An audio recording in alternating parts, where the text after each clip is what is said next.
Well, I guess the shit hit the fan. Trump's just dropped a tariff bomb on the global economy, and the fallout could hit your wallet, your job, and your future. Today, I'm breaking down Trump's new tariffs and how they're rocking the markets, affecting your savings, the job market, the Fed, and what you can do right now to prepare.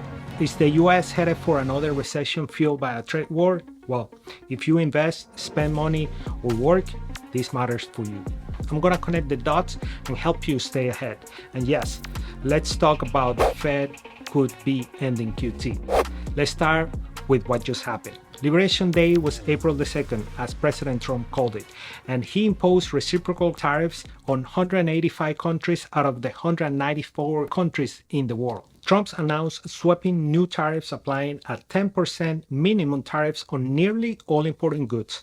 China is hit the hardest, facing a staggering 54% total tariffs. The EU isn't far behind, with a 20% rate. Trump's goal: boost U.S. manufacturing, reduce our reliance on foreign imports, and protect American jobs. But tariffs aren't free.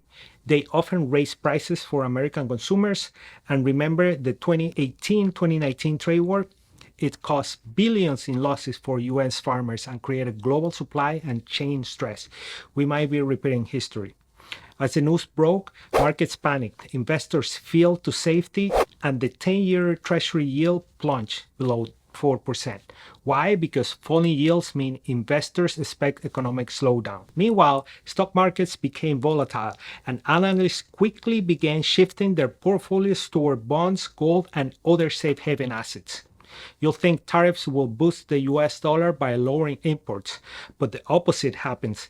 The Wall Street Journal LUX dollar index is down nearly 6% this year. Why? Uncertainty. Investors are worried about long-term US economic stability, and inflation, it's creeping back up as imported goods become more expensive. Expect to see rising prices at the grocery store and everyday products. The unemployment rate also went up to 4.2%, but the economy also added 228,000 jobs last month, which are higher numbers than expected. But cracks are still forming. Wages aren't growing, and participation rates are still below pre-pandemic levels. Key industries like agriculture, retail, and manufacturing, those most exposed to global imports, are warning of cost increases and potential job cuts. The Federal Reserve now faces a major dilemma: cut rates to support growth or raise them to fight potential inflation. More of this later in the video. Goldman Sachs also predicts 3 rate cuts this year. There's also talk that the Fed may end quantitative tightening early to keep liquidity flowing. That's a major shift from their stance just months ago. Other countries aren't staying quiet. China just slammed the US with 34% conduct tariffs, and the EU is reassessing trade alliances. These reactions could disrupt supply chains, especially in electronics, autos, and consumer goods.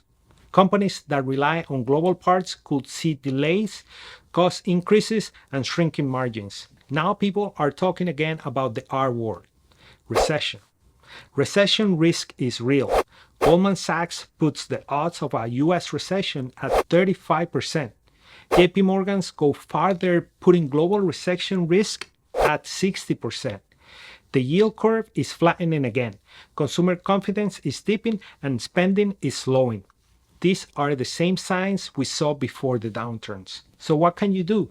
First, diversify your assets. Consider defensive sectors like utilities and healthcare.